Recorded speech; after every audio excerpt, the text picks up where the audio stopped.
Eguna Unai, Unai Agirre, Euskal Zagardo izendapenaren gerentea.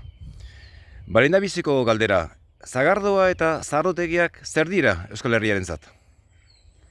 Bueno, batipat sagardu esango nukenik gure historiaren parte handi bat dela, eta nik uste dut Euskal Herria, gaur egungo Euskal Herria ez litzakela ulertuko sagardori gabe.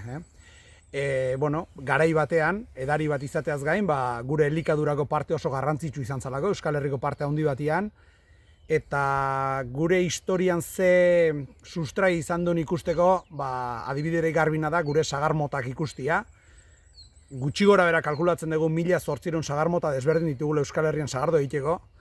Nahiz eta guk jatorri dituran barru 906 dauzko momentu honetan onartuak eta denborarekin, Nafarroa eta Iparraldea sartuta 250 iritsiko garen, baina horrek erakusten digu gure kulturaren parte dirala. Eta sagardotegiak ere, dudarik gabe, sagardoa egiteko tokiak izan dira, behar bada, sagardoa bera baino gehiago aldatzen joan dira sagardotegiak, eta garaiz garai joan dira forma bat edo beste hartzen. Gaur egun 80 bat sagardote ditugu, sagardoa egitera dedikatzen dianak, eta esan bezala, garai baten indarra handi izan zuen produktu bat zen, gaur egun balorean jartzen nahi gana, baina usten dugu etorkizunean berriz ere indarra handi izan dezaken produktu bat daukagula. Eskerrik asko, Unai. Eskerrik asko.